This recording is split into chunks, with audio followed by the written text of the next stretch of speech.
ज्ञानवापी मस्जिद के मामले में कथित शिवलिंग को लेकर विवादित टिप्पणी करना दिल्ली यूनिवर्सिटी के एक प्रोफेसर रतन लाल को महंगा पड़ा।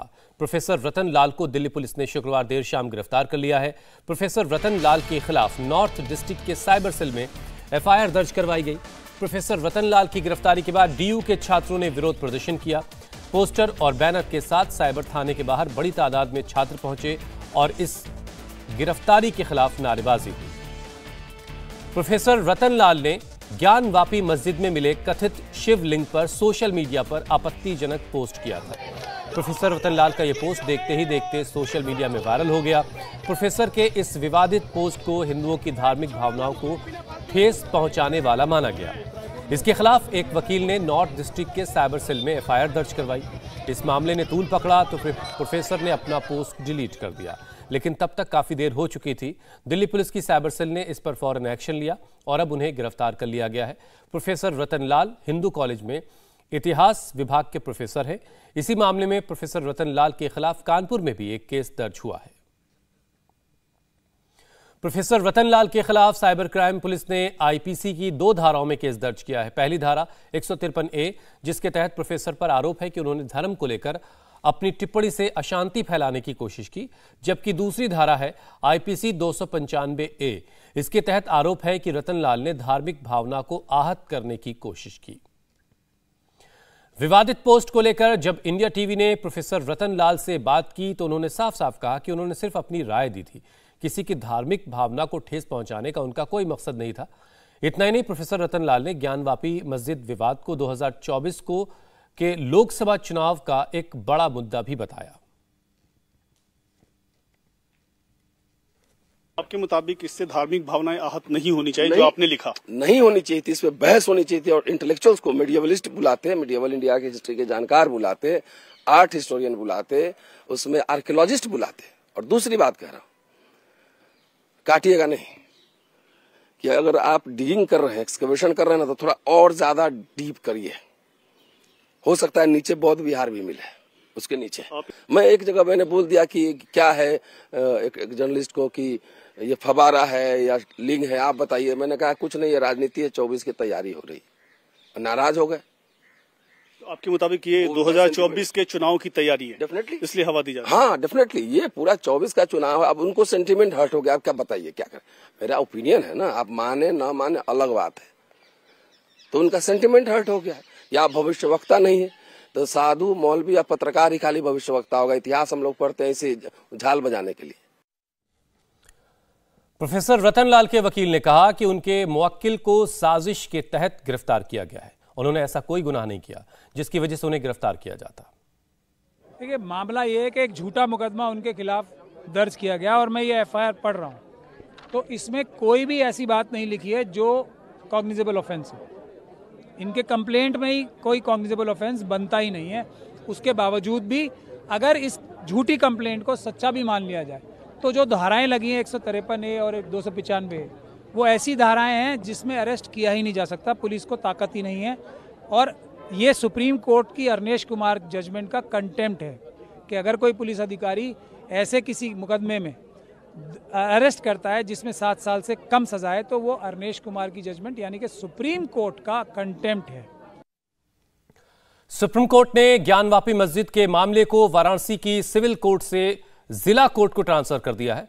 साथ ही अपने पिछले ऑर्डर को भी बरकरार रखा। अब ज्ञानवापी मस्जिद है या मंदिर, इसका पता तो वाराणसी की जिला कोर्ट को लगाना है, लेकिन ओवैसी अब भी मुसलमानों को भड़काने का काम कर रहे हैं। कह रहे हैं कि किसी भी कीमत पर मस्जिद का कैरेक्टर चेंज नहीं होना चाहिए। फाउंटेन 500 साल से प्यारे, क्यों अल्टरनेट अरेंजमेंट? जांच का विषय में स्पष्ट हो गया है कि यह ढांचा मंदिर की दीवार पर है। बेशतर मस्जिदों में आपको हौज में ये फव्वारा मिलेगा, मगर कोर्ट ने कम से कम वो जज साहब से बड़े जज साहब को ने भिजा दिया। 91 का एक्ट ये बोलता है कि 15 अगस्त 1947 को मंदिर मस्जिद गिरजाघर जो है वही रहेगा, किस्सा खत्म, पीरियड। सुप्रीम कोर्ट का फैसला आ गया।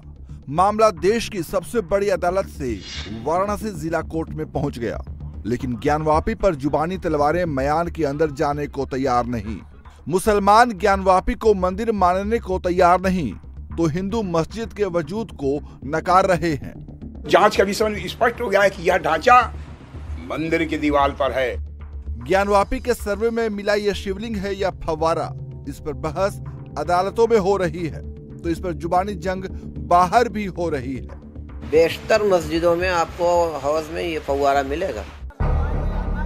ज्ञानवापी को लेकर किस तरह की सियासी बयानबाजी हो रही है वो आपको दिखाएं, इससे पहले आप जान लीजिए कि आखिर इस मामले पर देश की सबसे बड़ी अदालत ने क्या फैसला सुनाया। सुप्रीम कोर्ट ने शुक्रवार को दोनों पक्षों की दलीलें सुनने के बाद बेहद ही बैलेंस्ड ऑर्डर पास किया।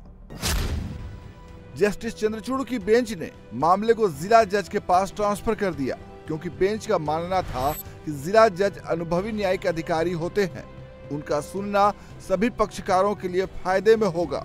सुप्रीम कोर्ट की बेंच ने साफ किया कि प्राथमिकता के आधार पर जिला जज ही मामले का फैसला करें और वो ये भी फैसला करें कि ये मामला आगे चलने के काबिल है या नहीं।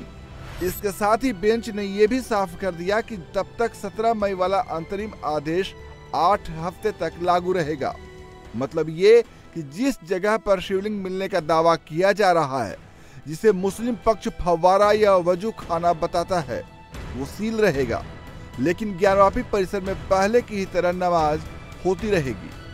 डीएम ये इंतजाम करेंगे कि नमाज में किसी तरह की कोई परेशानी न आए। उन्होंने 7/11 की एप्लीकेशन डाली थी, मतलब इसको इमीडिएटली रिजेक्ट किया जाए, तो कोर्ट ने कहा है कि डिस्ट्रिक्ट जज वाराणसी उसको कंसिडर करेगा और जो बाकी चीजें हैं वो भी कंसिडर की जाएंगी। और ये ही 7/11 का मतलब है मेंटेनेबिलिटी ऑफ द सूट का। उनका आधार क्या था? क्या प्लेस ऑफ उनका ये आधार था कि ये suit places of worship act से बार्ड है। तो माननीय सुप्रीम कोर्ट ने कहा कि वो बार्ड है कि नहीं बार्ड है, ये डिस्ट्रिक्ट जज वाराणसी देखेंगे, उस पर अभी हम कोई कमेंट नहीं करना चाहते हैं। और ये जो SLP है पेंडिंग है, ये जुलाई में 2nd वीक में लगेगी। सुप्रीम कोर्ट के आदेश से असदुद्दीन ओवैसी निराश तो हैं, लेकिन उन्होंने एक बार फिर कहा कि प्लेसेज ऑफ वर्शिप एक्ट संविधान का हिस्सा है, इस कानून का पालन होना चाहिए। ओवैसी को अब लोअर कोर्ट से उम्मीद है कि वहां बिना पक्षपात के सुनवाई होगी। 91 का एक्ट क्यों बनाया गया? 91 का एक्ट बनाया गया टू प्रिवेंट फ्यूचर कंट्रोवर्सीज। और हम तो ये उम्मीद कर रहे हैं कि चाहे सुप्रीम कोर्ट हो, लोअर कोर्ट हो, हाई कोर्ट हो, वो जो बाबरी मस्जिद के टाइटल सूट में सुप्रीम कोर्ट ने कह दिया कि 91 का एक्ट भारत के संविधान के बेसिक स्ट्रक्चर का हिस्सा है, हम पूरे कोर्ट्स को चाहेंगे कि उसको इम्प्लीमेंट करें। वो 91 का एक्ट भारत के संविधान का बेसिक स्ट्रक्चर का हिस्सा है, इसमें कोई दो राय नहीं है। सुप्रीम कोर्ट ने मामला जिला जज को ट्रांसफर कर दिया है। अब जिला जज दोनों पक्षों की दलीलें सुनेंगे और तय करेंगे कि ये केस आगे चलने के काबिल है या नहीं। अगर केस आगे चला तो ज्ञानवापी के सर्वे में मिले सबूत और सवालों पर फिर से बहस होगी और सबसे बड़ी बहस उस वजू खाने पर होगी जिसे हिंदू पक्ष शिवलिंग और मुस्लिम पक्ष फव्वारा बताता है। जो शिवलिंग है उसके आसपास 4 दीवारी उठा दी गई ताकि दूर से न दिखे, दूर से लगे कुआं का रूप है, दूर से लगे कुआं का रूप है, तो 4 दीवारी उठा दी गई। उसी 4 दीवारी को हटाने के लिए दरखास्त लगी हुई है, पर जो कि माननीय सर्वोच्च न्यायालय में हमने कहा है कि अभी आगे नहीं बढ़ेंगे, तो पर अभी बस नहीं होगी, पर आज नहीं तो कल साबित तो होगा ही होगा। वो फव्वारा है और उसको हम साबित कर सकते हैं कि फव्वारा, अगर हमें मौका मिला तो हम पानी चला के दिखा सकते हैं। ऐसा कुछ नहीं है, वो ठोस जमीन पे रखा हुआ है और सीमेंट का बना हुआ है। हिंदू पक्ष लगातार आरोप लगा रहा है कि ज्ञानवापी परिसर में मौजूद शिवलिंग के साथ छेड़छाड़ की गई, शिवलिंग में ड्रिल किया गया, बाबा के वजूद को मिटाने की कोशिश की गई, जबकि मुस्लिम पक्ष कहता है कि शिवलिंग नहीं फव्वारा है और उसके पूरे सबूत हैं। हमारा दावा 100% सत्य है। एक पत्थर का बना हुआ है, काले पत्थर का बना हुआ है, वह शिवलिंग ही है।